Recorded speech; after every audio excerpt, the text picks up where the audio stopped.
What worked before won't work in this season. Is it really possible to avoid the weight gain, the mood swings, no libido, dry skin, thinning hair, joint pain, headaches, hot flashes, belly fat, vaginal dryness, and all the other lovely side effects associated with menopause? Is it possible to get through this stage and not gain weight? What about hormone replacement therapy? Is it safe? Does it cause cancer? And when is the best time to start treatment? Is it 10 years before menopause, 5 years before menopause, after menopause? What if you're 65 years old? What if you were put into menopause surgically? And what about those of you who are just not candidates for hormone replacement therapy? And how does someone manage symptoms who has a condition that doesn't make them a good candidate for hormone replacement therapy? What is the best nutritional plan and exercise program to have optimal health in this season? Whether you're in menopause and miserable, or you're perimenopausal, or you're just thinking in advance, this is the right episode for you, because I'm going to break it all down for you and share with you some of the most compelling research. I'm also going to share with you my own journey, what I've been able to do to make this transition. I'm going to tell you when I started. I'm going to tell you what I'm taking. I'm going to tell you the supplements, my workout program, everything in this episode. So thanks for being here. Okay, first, I just want to say, if you're super annoyed by what's going on with your body and this microphone, you're normal. You are so normal. Like, I think about the number of friends I have who, like, this is our constant conversation. And it has been really for about the last 8 years. So if you just feel like, okay, all these weird symptoms, is this perimenopause? Am I in menopause? Like, what is this? Is this in my head? No, it's not in your head. And yeah, it probably has everything to do with your hormones, because we're basically one big giant hormone. Well, we're actually a collection of hundreds of different hormones, but that's who we are. It's what controls our mood. It controls the way that we process and hold on to fat. It controls our energy, our sleep, everything about us is a hormone. And so now here you are at the stage where it's more radical than puberty, what it is you're going through. So no, it's not in your head. You are not crazy. I believe you when you say you haven't changed a thing and suddenly you've gained 15 pounds. I believe you when you say, I did everything right, but yet I'm still experiencing these crazy symptoms. And I want you to know that there are solutions. There's so much research, there's so much information available to you that is brand new, like within the last year. And I'm going to break down as much of that as I can and provide for you research and resources and people who are medical professionals and doctors who specifically treat women for menopause. I'm going to share with you as much as I can. We're going to do a deep dive in this episode. So I think we should get to it as quickly as possible. And the first thing we want to talk about is perimenopause. But first, I want to ask a favor of you. I mean, this is kind of like a call to arms. I want you to send this episode to any woman you know who's over 35, because I really do believe that's the age group who needs to hear this, because they need to take action ASAP. And I'm going to share with you why. But too often, we don't start having this conversation until you're like almost in menopause, if we have the conversation at all. But the time that our doctors should be telling us, and we should be getting this information, which it's just not getting disseminated to us, the time that should be happening is probably around age 30, but around age 35 is when we really want to start making some major changes. And it's in those perimenopausal years that we can have the most dramatic impact on what menopause, that transition, is like, number one, and number two, on our long-term health. So please do me a favor, hit the share button, share this episode with any woman you know who's over age 35, and just say, trust me, you'll thank me later. Because if there's only one message that you're going to take away from this episode, I hope that it is, it's easier to maintain than it is to fix. Right? Like it's easier to maintain something like, you know, a nice piece of furniture than it is to repair a piece of furniture. And the same is true of our bodies and our cellular health and our hormonal health. So the more you can do early, the better.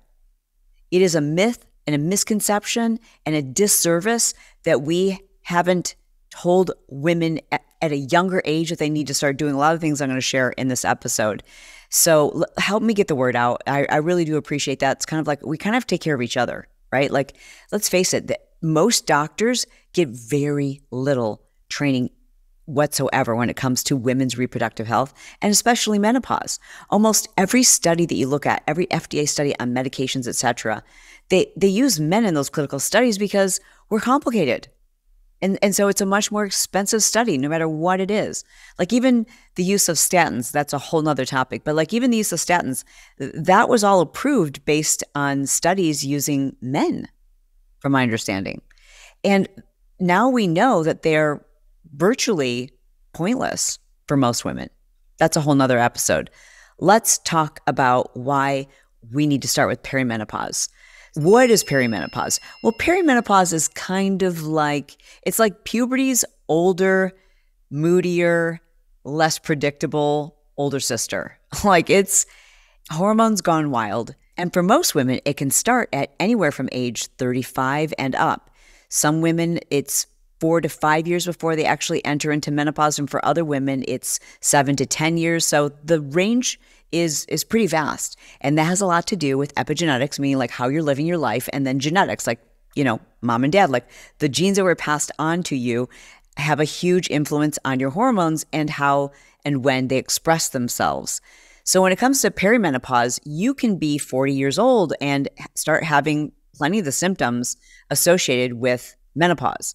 So what are some of the symptoms you're going to experience in perimenopause? Perimenopause just means like pre. It's like the pre-party to menopause. It's like the crazy out of control, like roller coaster of emotions and bodily functions gone awry. It's like perimenopause is having a going away party and they forgot to send out invitations. So it's really chaotic. It's very difficult to predict. And you have to go along for the ride. I think perimenopause for most women is worse than what I hear most women experience once they're in menopause. And that is because it's so unpredictable and it's extreme highs and extreme lows. Now, for many women, again, this period is where you start experiencing fewer cycles.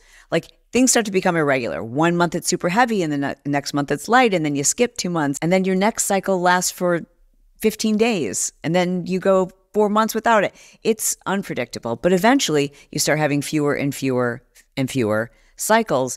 And once you've gone a full year without a cycle, that's when you're officially handed your membership card into the menopausal cool girls club. I don't know. We need a name for it. But literally, that's what it is. That's what menopause means. You have gone without your menstrual cycle for a year. That's it. But that period of years, when you're getting to that stage, I think is pretty tough, because that's when you start to experience these highs and lows. And that's why you start to feel like you're going crazy, because you're like, well, 1 month I'm fine. And the next month I'm like, okay, wait, whose body is this? And you start to feel like you look different too. Your body starts to carry body fat in a different place.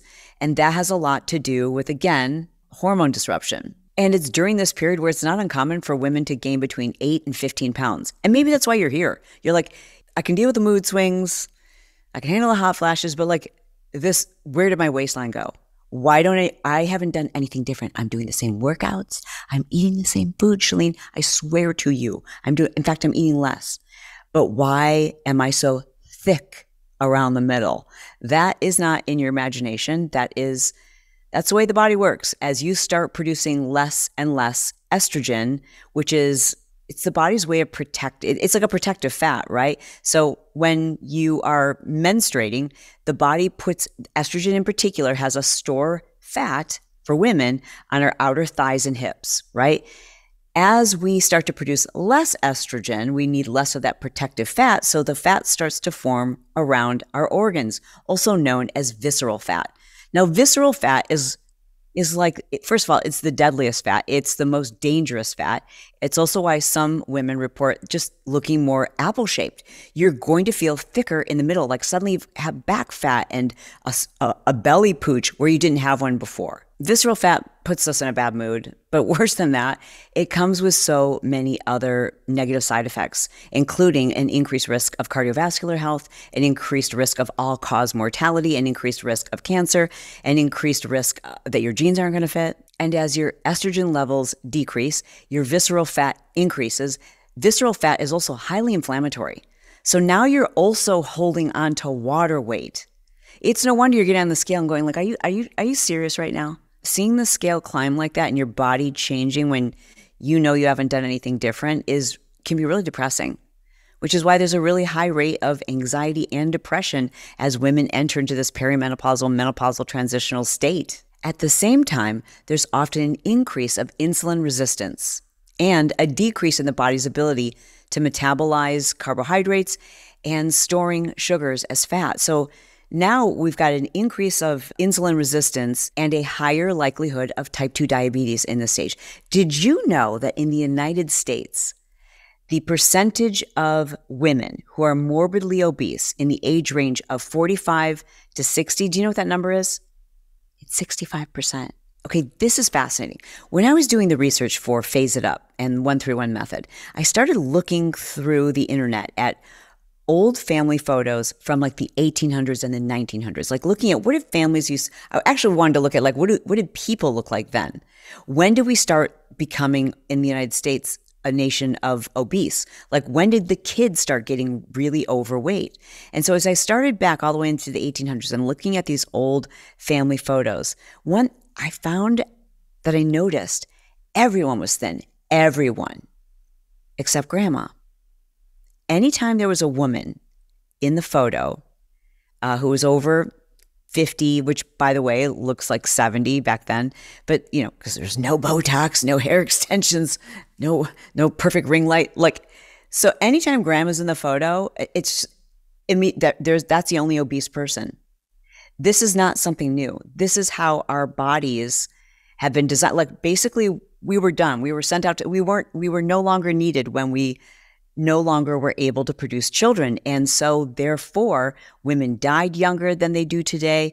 Women's bodies just started breaking down earlier, and her hormones went crazy. And you can see it in these photos. I mean, like, take a look at some of these photos from earlier centuries. Now, these were the women who were so active, like working on their feet. They're not sitting around eating Doritos. They're eating completely unprocessed foods, right?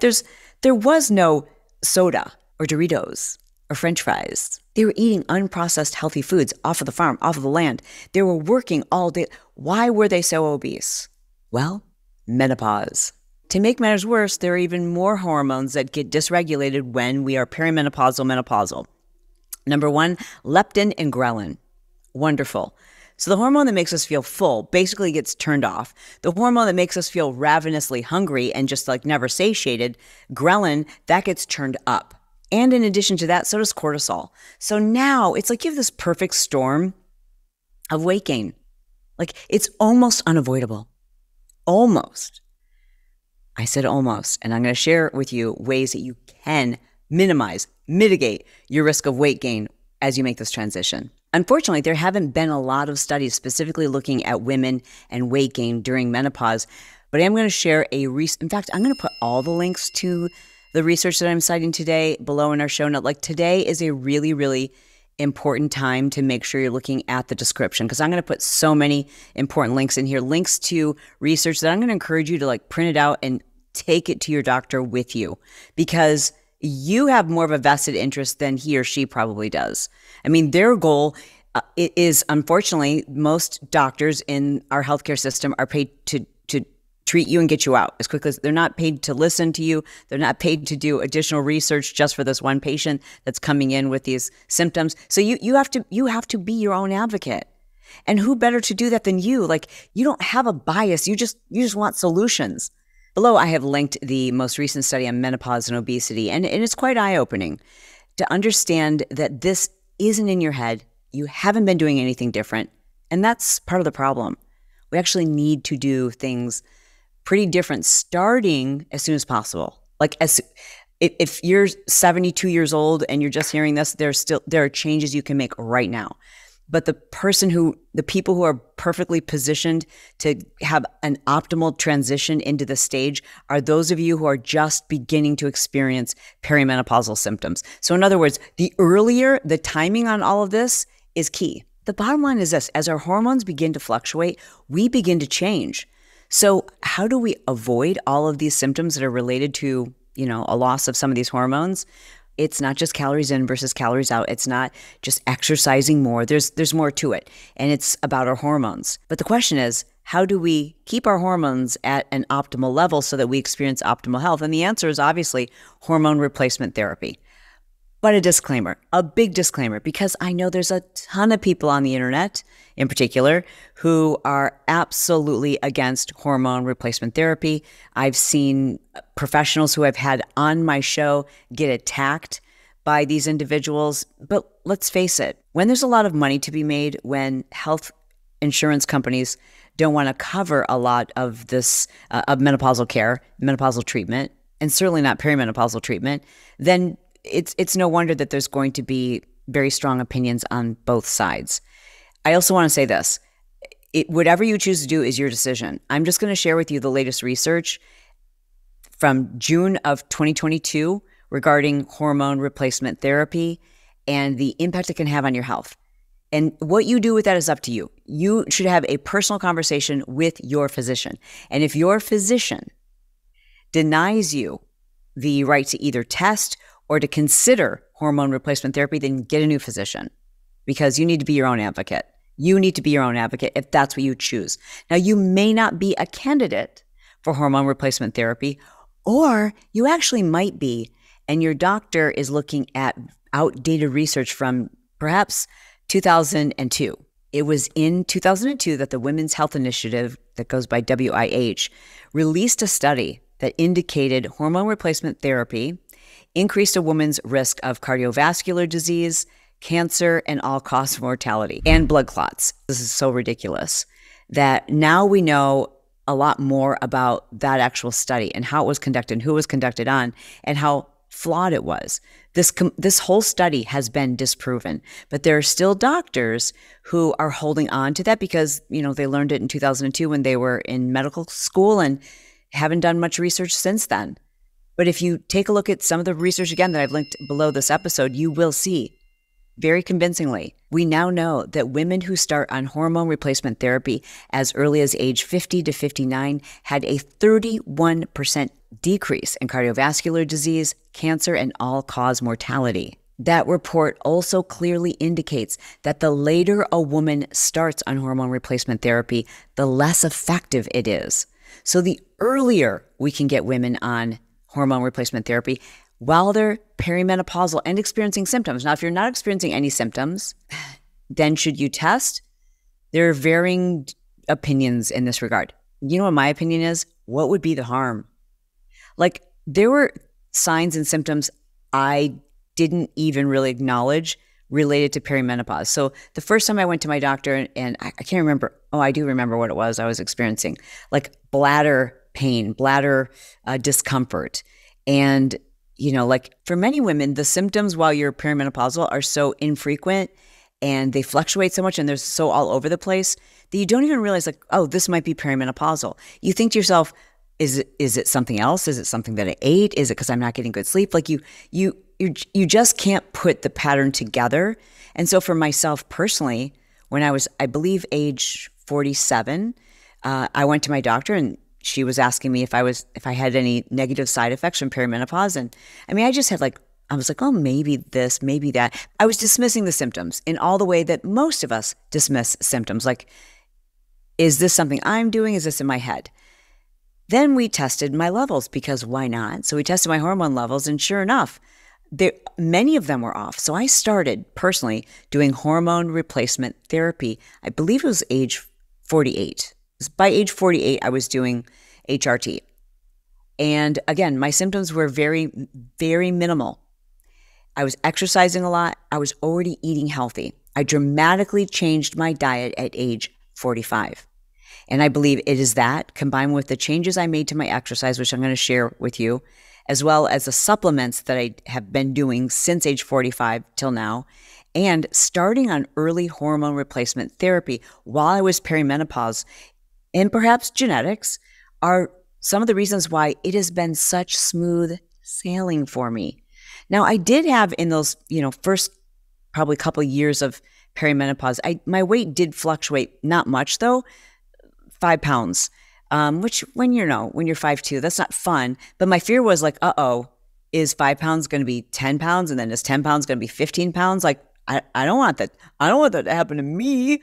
So, taking the hormone replacement therapy, I noticed it helped to start regulating things. Like, you don't know that you don't feel like yourself until you feel like yourself again. And that all those things made it very easy for me to transition into menopause. So once I entered into menopause, it was that transition really happened through perimenopause.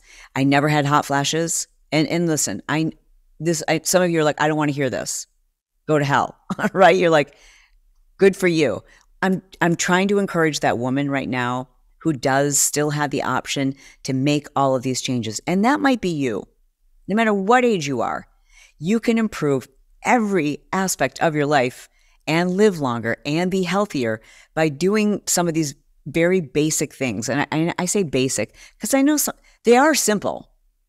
Doesn't mean they're easy, but it is pretty simple.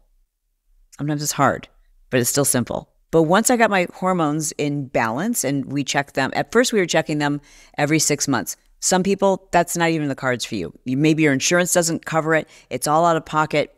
For whatever reason, you just can't test your hormones that often and you can't afford to do that out of pocket. I understand that that was a privilege. And it was also something I was really interested in seeing. I wanted to focus on longevity and my brain health. I wanted to have clear cognition. I wanted to feel amazing and still continue to put on muscle. I wanted to feel sexual towards my husband. I wanted all those things. I had heard so many scary things about menopause that it truly motivated me to do as much work and research and to take a boatload of supplements for that whole transitional period. And I will say that it's a lot. And it's expensive, especially when you start talking about the supplements. They're freaking expensive. And a lot of insurance companies don't cover that, even if your doctor prescribes it. I'm saying that to be completely honest and transparent with you because it's a lot and you have to make a decision if it's worth it to you. And at what point are you going to start to make these changes? You can't make them all at once. And if you're going to make these changes, when do you start? Do you do it all at once or do you add them in layers? By the way, if you're seriously challenged trying to find a doctor who specializes in menopausal care and even specializes in women's hormone care, I want to share with you a former guest who's been on the show. We're going to have her on again soon. In fact, we're working on getting that scheduled. Dr. Mary Claire Haven. She's awesome. And you probably follow her. I think she's got like 2 million followers on TikTok. We're going to have her back on the show. I will link to the episode that I did to her below in our show notes. Again, but I want you to go to her website because she's got a wonderful resource there for anyone who's looking for a physician in your area. Now, she makes it very clear that this list of physicians, she's checked to see that, in fact, they are physicians in that state, but these are the names of people recommended by her community. So it's a place to start. Does it guarantee you anything? No, but it is definitely a place to start. So you'll go to the website is galvestondiet.com/recommended-physicians. And you don't have to remember that. I did put it below in our show notes. In addition to the supplements, the hormone replacement therapy that I did, and I know you're going to ask for the specifics, and I don't know if I should give the specifics of like what I take, because that doesn't matter, right? Although I did share it with my Patreon community because they always ask. And I said, can you guys tell me why you want to know like what I take? And I got some really good answers. They said, well, because I want to see what my doctor is giving. Like, does it make sense? Is there something else I should be considering? I just want to see a list. I'm like, all right, fine. So I gave them specific dosages and exactly what I'm taking. Again, I don't know how that helps you because it's so individual. Like you would never like go, hey, this is what Chalene's taking, so it's what I want to take. You know what I mean? So, but I'll just tell you because maybe you want to know. All right, so I do take a very low dosage of testosterone. And these change, by the way, whenever, and I'm due to have my hormones tested again this month. It's been a year now since I've had them tested. And I don't think I'm having any symptoms. My weight is where it was when I filmed exercise videos, the healthy ones. Like I'm the weight that I am today. I can wear the same clothes that I was wearing when I filmed Chalene Extreme. And like that, I think that's the weight I'm supposed to be. You know what I mean? But I don't weigh myself. But my weight has been great. Has my hair thin? Sure. But it's always been thin. So I don't know if it's like newly thin. I don't think so. But my skin got super duper dry. I noticed that. So changes I made. Oh, here, I have it. I'll show you what I use. So I started using this. It's called Bio Oil. This is not sponsored. I got it on Amazon. I'll link it. It's called Bio Oil Skincare Oil. And this, like your skin just sucks it up, but it's not super oily, but it's a little bit oily. But my skin was so freaking dry. This is a new habit I had to adopt. So I think I mentioned this in the episode I did on habit stacking, that I keep this now in my shower, right outside my shower door, so that when I'm toweling off, I immediately put that on. I put that on, then sometimes I put lotion on top of it, and that's made a huge difference. Another big difference in my skin is taking a collagen supplement. Another big difference in my skin is reducing cortisol. Let's talk about cortisol. Cortisol goes through the roof when you're going through menopause and your hormones are out of balance. Cortisol is like our body's way of saying like, oh, we're under stress. And when the body's under stress and our adrenals are impacted and everything else, the body says, okay, we should hold on to fat because we're under attack by stress or whatever else. So I started really thinking about, how do I reduce my cortisol levels? Now, obviously you need to reduce stress, but hashtag life, like how do you reduce life? I don't think you can. It always cracks me up when people are like, you got to reduce stress. It's like, well, how? It seems like, huh? But what I've done to help reduce stress are things that really I didn't enjoy, that I could change.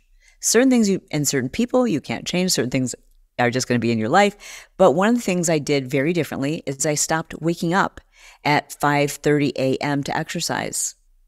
I started going to bed when I wanted to go to bed, trying to make that a little bit earlier, but waking up when I woke up. Now, I know not everyone has that luxury, but if there's something that in your life that is causing you an internal struggle, maybe that's a kind of stress that you can reduce. I also changed the way I exercise.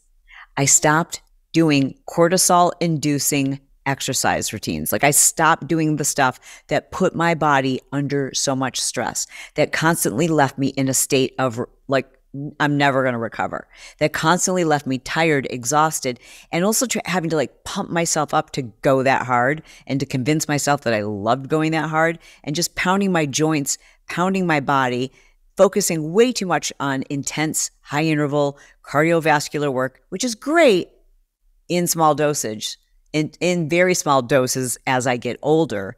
But it was also creating inflammation in my body. It was creating stress on my joints, stress on my body, and oxidative stress in our systems. When you exercise at those high levels, your body produces oxidative stress, and it's not good for you. Especially as you age, you're going to age faster. It shortens your telomeres. If you want to live longer, if you want to live a happier, fuller, healthier life, you've got to reduce oxidative stress, and you've got to reduce stress in general. Stress is such a killer. So I changed what I was doing, and I started watching experts and neurosurgeons who were talking about like, what's the best exercise for longevity? What is the best exercise to help keep your hormones in balance? And without a doubt, it was walking and weight training. So I started lifting heavy weights and focusing on that 5 days a week. And instead of, beating myself up and doing intense cardio 5 days a week, I started just walking. Walking is my primary form of cardio today. If you want to see my complete workout routine, like exactly what I do for the week, I posted that video on YouTube so you can actually see the workout routines. You can see exactly what I do. I like literally break down every single exercise. You can watch it on YouTube or you can listen to it. I will link it below this episode. And of course, if you're watching on YouTube, it's somewhere on the screen. And I encourage you to put that in your up next. You know what I actually encourage you to do right now? If you've watched at this point, why haven't you subscribed? I get it. You know what? I watch YouTube videos sometimes, and when they say, oh, will you please subscribe? I'm like, no, I won't. I will find you, I will search you, and I will watch you again, but don't make me subscribe. Like, why am I so stingy with my subscribe? It's free. Like, this person has spent all this time doing all this research. They took a shower, put on a nice shirt, they're giving me all this great, why can't I just subscribe? That's what I asked myself. And then I said, Chalene, you know what? Don't be so greedy with your subscribe. And I subscribed. I'm not going to tell you what show, but I hope you have that same conversation with yourself and that you'll subscribe. So if I was just talking directly to you and you were that person, let me know in the comments. Okay, anyways, let's talk about heavy strength training. The reason why strength training makes such a huge difference when you're making this transition is because it like combats almost every negative side effect of menopause. It will increase testosterone. It increases human growth production. It increases insulin resistance, cortisol regulation, increased energy. It boosts endorphins. It increases libido. It also increases bone density, which is so important. It is crazy the number of women who are already entering into osteoporosis or the stage just prior to it, osteopenia. Lifting heavy, even just 3 times a week, will give you improved sleep and a reduction in overall body fat. And you just look better. Do you guys know who Joan is? I got to see Joan when I went to Las Vegas for the fitness competitions. Joan was there and everyone was like so starstruck. Like she's super famous. Like she started lifting when she was like 70 years old, I believe. Look at this body. She's 75 years old. Yeah, you can look better. But more important than that, you're going to feel better and you're going to live longer when you put muscle on your body and stop beating up your body. So for me, it was at age 45 that I started making these dramatic changes with my sleep, with my habits, with my workouts. But as I continued to go through perimenopause, I started doing less and less of the cardio and focusing more and more on things that were restorative, like walking meditations.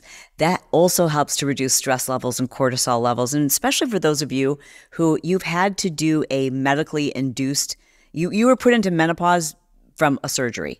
Or maybe you were put into menopause because of a condition that you experienced or disease. Either way, for some of you, you need to check with your physician and make sure, in fact, that you are a candidate for hormone replacement therapy if that's what you're considering, which I hope you are.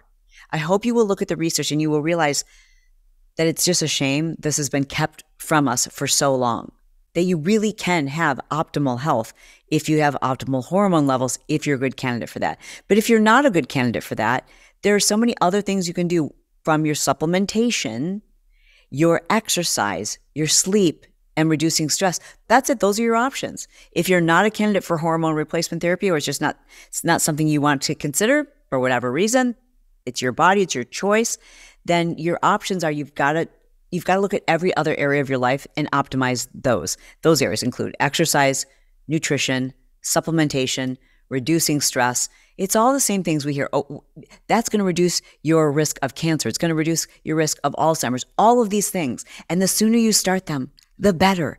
The timing is right on all of these things. And if you need a plan, if you need someone to help you walk through that, then hire a coach. Work with a physician who will actually put together a plan for you to help you transition through this stage or to improve whatever stage that you're in. It was in perimenopause where I started to change my nutrition.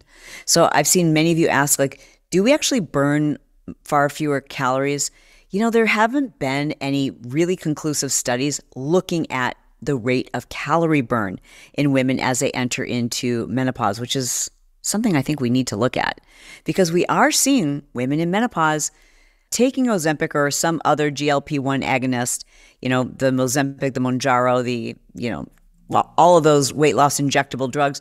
Women in menopause who are just like, I've tried everything. I've been trying to lose this 15 pounds that came on after perimenopause for the last 10 years and it won't go away. And so I get it. They're frustrated and they're looking at an alternative. I understand. And I did a whole video breaking down, just the risks that you need to know are associated. And of course, the risks that we don't yet know because there really aren't any long-term studies. But you know what we do know?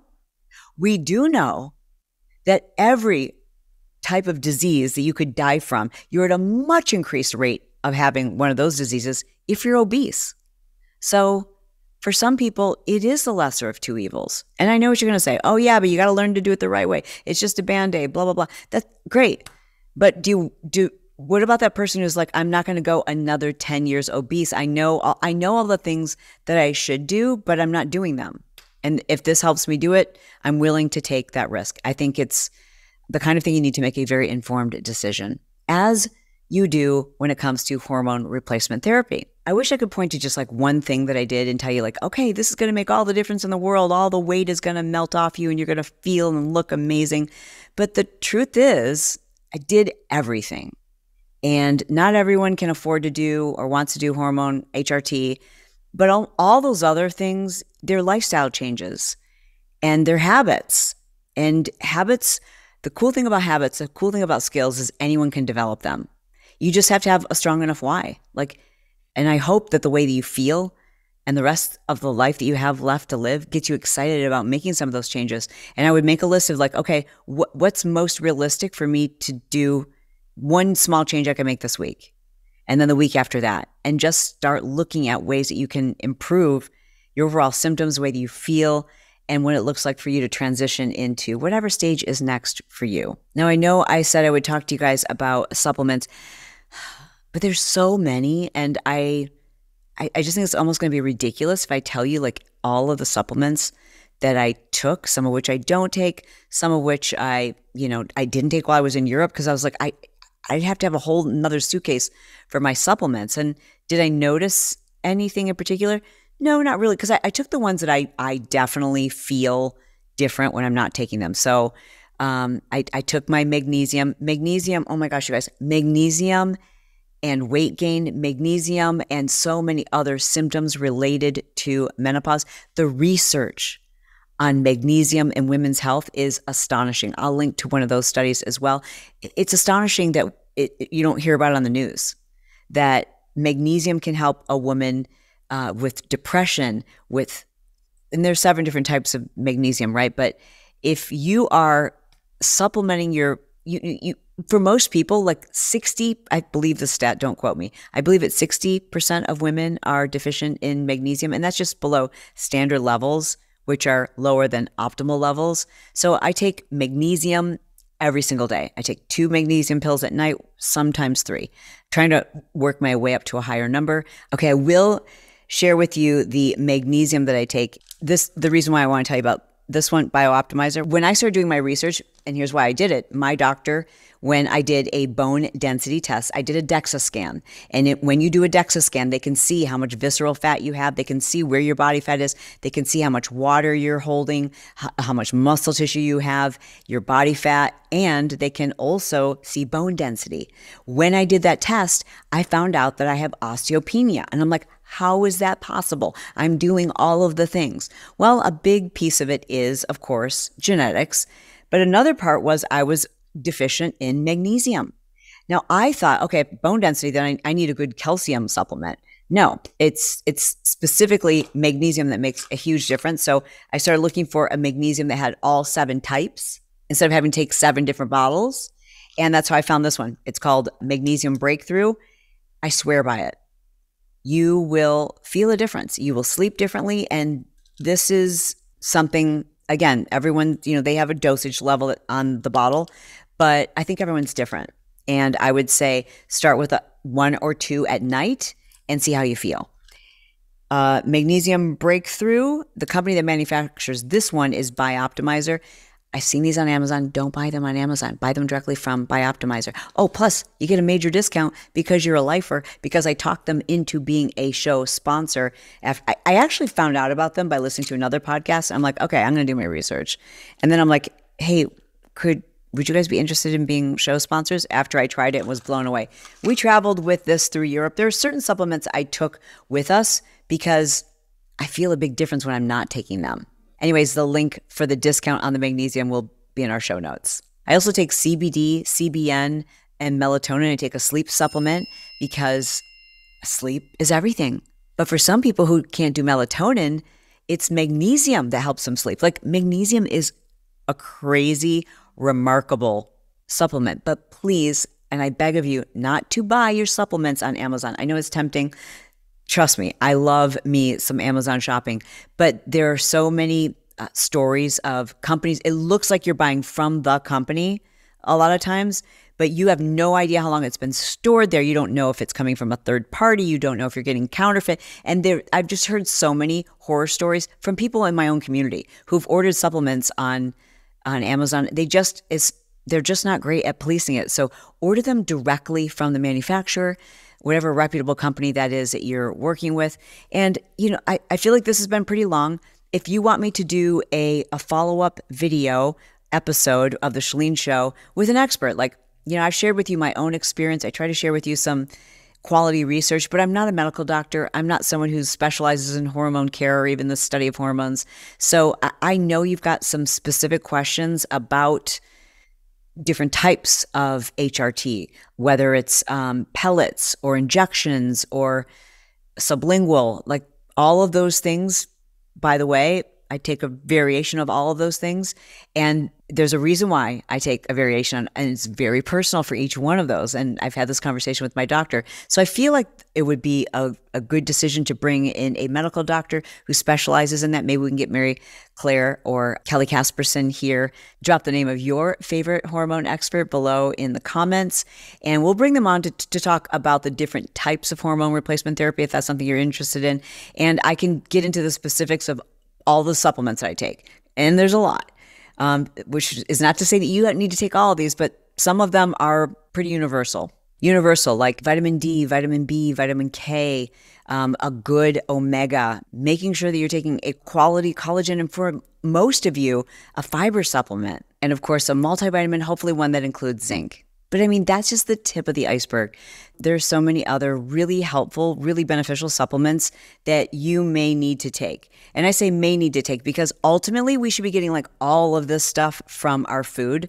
But let's face it, most of us are not eating a perfect diet. So when we're deficient, it impacts our overall health. Those are some of the basics. If you want me to do a follow-up and share with you like all the supplements I take, I'm happy to do that.